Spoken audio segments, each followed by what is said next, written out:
I was a lifelong atheist before I became Catholic. And when people hear that I chose to join the Roman Catholic Church, they're like, why? And that's just the Catholics. I used to have all of these stereotypes that Catholics curse and they drink and they're irresponsible with family planning. And now I am those stereotypes. And so are you guys, evidently. You know, the culture around us sometimes doesn't like Catholicism. You know when they realize they need us? When their houses are haunted.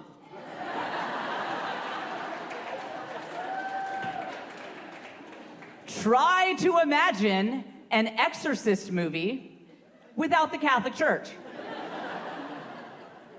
They're like, we've been hearing evil voices from the basement. It's a demon. Somebody call a non-denominational worship leader.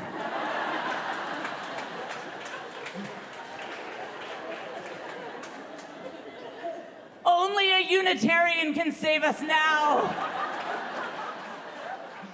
I have tons of friends who aren't Catholic, and a lot of them, they get into some of historically Catholic traditions, like Lent, like Advent, and I think that's great, but I do tell them there are some traditions that you're going to want to leave to us, like relics.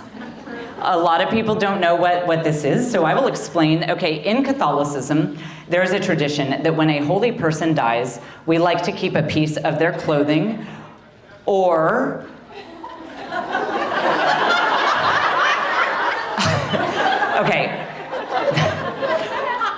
Okay, we might also keep a piece of their bodies. Okay, we take pieces of their bodies, we carry it around in little... Okay, listen, just because serial killers also do it does not mean it's weird. It's a lovely tradition. Sometimes, if we really like a saint, we'll go big.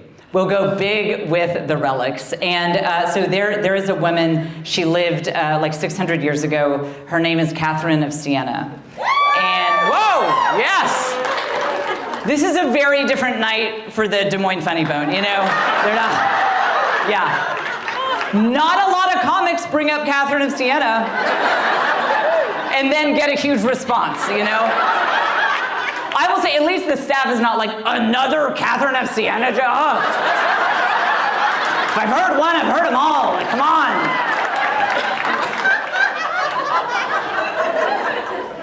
There is a church in Italy. I'm just gonna cut to the chase. We have her whole head on display in a glass box. Listen, it sounds weird. I'm with you for those of you who aren't Catholic. I know it sounds weird, but the church is also very ancient. And so when you're standing in this ancient church, and it's just actually really a beautiful moment to be standing right next to this person, well, just their head, but this person who brought so much love and goodness into the world. It's actually a very moving thing in the whole historical context. But I do tell my Protestant friends, you're gonna wanna leave this one to us. Can you imagine if you walked into your local megachurch called Celebration Station,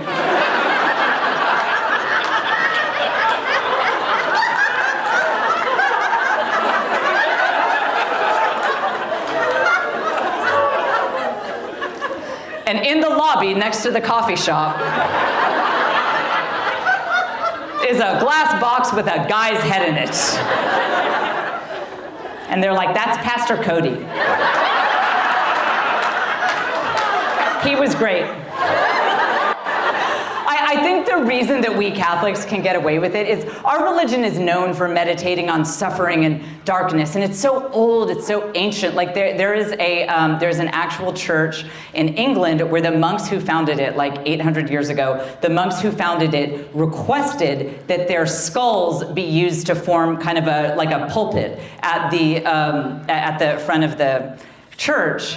But you know, again, if you walk into Celebration Station And like in front of the band, if they're like, that was the bake sale team. It's like that. The way I came to believe in God is I read a whole bunch of theology books. So I know all the theology stuff. So I guess what I'm hoping is that heaven has an AP exam. So I can test out of being a good person.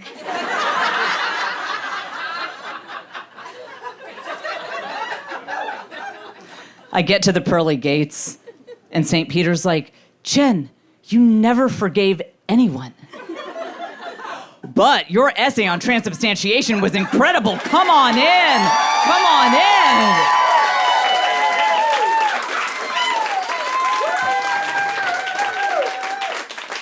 Heaven's like, we love an educated queen. That better be how it works. People ask what our parents thought of our conversions to Catholicism because my husband was also not raised Catholic.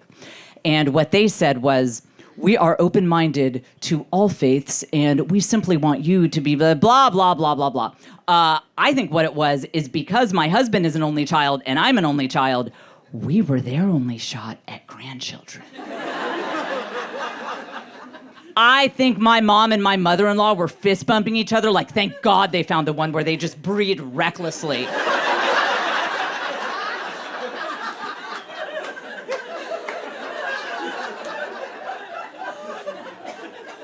My dad got to the point where he was like, I got 6 grandkids out of this. I'll worship the Catholic God too. This is fine, you know. They actually got in on some of our stuff. My mother-in-law especially, her favorite thing, she was a good Southern Baptist woman, but her favorite thing was she loved this Catholic tradition we have where if we lose something, we say a prayer to Saint Anthony. You guys know about it? Okay. I'm glad you guys know I was recently in a city where they had no idea what I was talking about, and that city was San Antonio.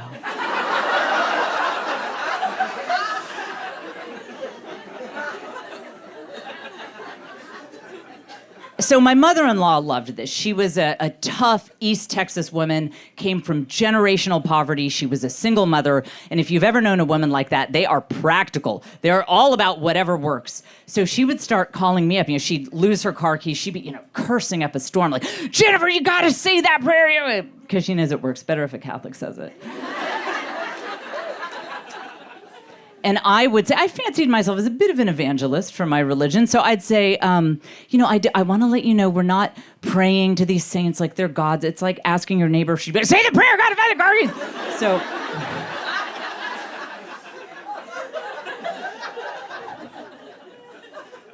So I'd say, Saint Anthony, please come around. Something is lost and can't be found. She'd say, tell him it's the car keys. So I'd say the whole thing again. And she'd tell all her Southern Baptist friends about it. She'd say, I love this St. Anthony SOB. He is just, oh. And then one time, she lost some tax documents. It was a really big deal. She couldn't find them anywhere. She calls me hooting and hollering.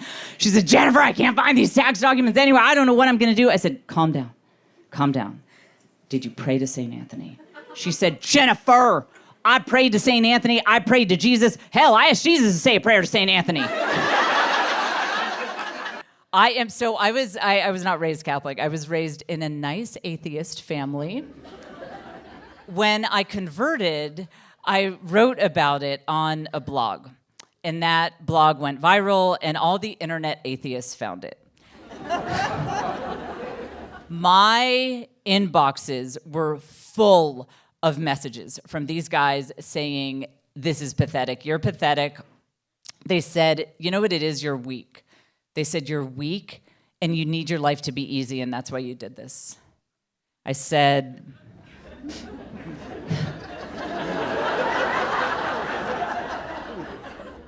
you think that I was desperate for my life to be really easy. And my solution to that was to get really involved in the Roman Catholic Church.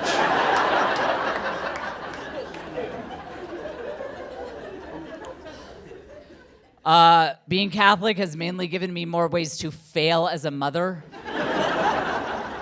For those of you guys who aren't Catholic, it's just craziness. It is not just Christmas and Easter when you're Catholic. There's Advent, there's Lent, there's some random saint's feast day. There's all the influencers like, I once heard of a woman who didn't celebrate her child's baptism day. Like, it's so much.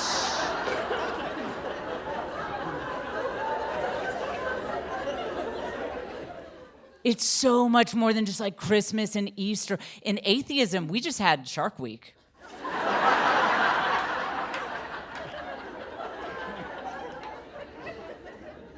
I tried. I mean, I did try. I tried to like do it right. Like the first holiday season that we were Catholic, I bought this statue. It was about this tall of baby Jesus and Mary and Joseph, and it was so cute. And I put it on my mantle, and I was like, I am winning Catholicism. You know, some of us kind of have it together. We stored it in the attic. My house is chaos. And I heard the box coming down the attic. The next Christmas, I hear bang, bang, bang, smash. We had knocked off Joseph's head. We can't have nice things. So that year, I put up my statue of baby Jesus and Mary and John the Baptist.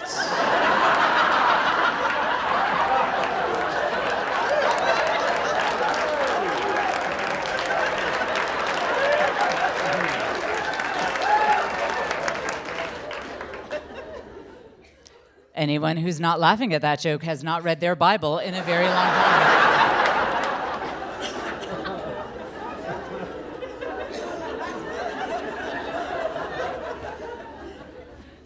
If you didn't get that joke, ask your friend that's going to heaven.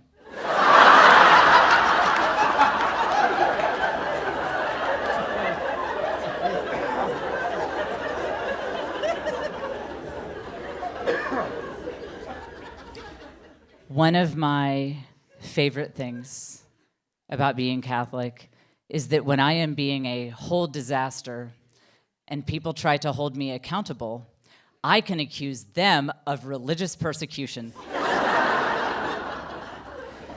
So Lent always occurs early in the year, February or March, and that is never enough time for me to get my Christmas lights down. So this year, when I got the annual cease and desist letter from the Homeowners Association saying, take down your Christmas lights, I was like, you mean my Lent lights?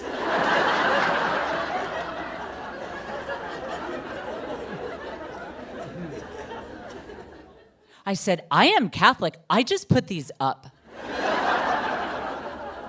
I explained, we leave them turned off to symbolize the darkness of sin.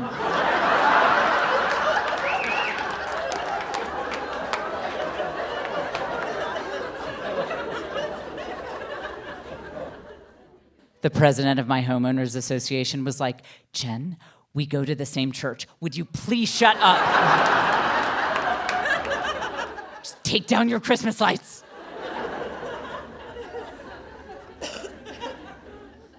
Another lady at church took me aside and told me that I need to be more of a Proverbs 31 woman. Have you heard of this? It's a movement based on, of course, Proverbs 31. Proverbs 31 says something like, this woman, a good woman, brings in food from afar to bless her family. She speaks respectfully to all she encounters. She is wise with the coins her husband gives her.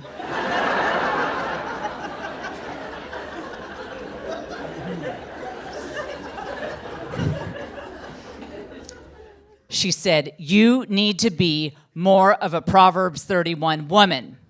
I said, there are other Bible verses.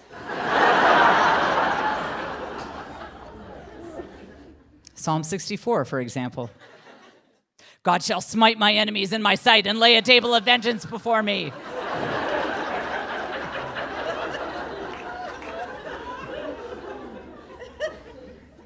I'm a Psalm 64 woman.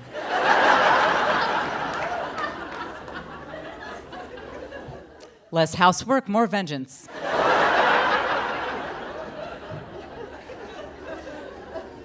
We've traveled with the kids quite a bit. Notice I did not say took vacations. All it is, when you travel with kids, it is just taking the chaos of your house and relocating it to a place that's not equipped to deal with it. And it's, it's just, and then we've got quite a few kids, and you can only have like 4 kids in a hotel room, and my husband is so cheap that it became like, all right, who's gonna hide in the closet when the manager comes? And we tried to get rooms like way far away from, everything, but one time we got a room, it was right across from the front desk. So see, I thought ahead. I had matching outfits for some of my girls.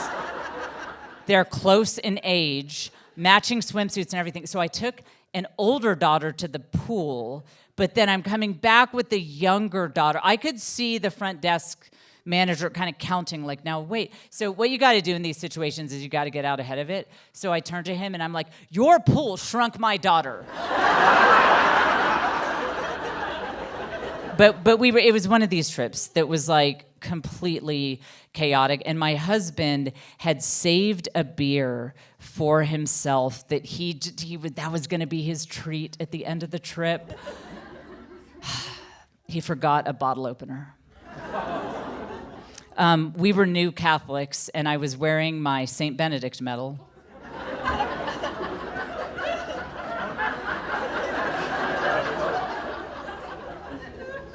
He said, hand me that medal. I was like, you know what? Yes, prayer instead of alcohol. Yes. He took poor little St. Benedict. He wedged this medal up on like the side of a counter, put it under the beer bottle cap, goes bang, bang, bang, pop. It came right off. He's like, that is a miracle of St. Benedict right there.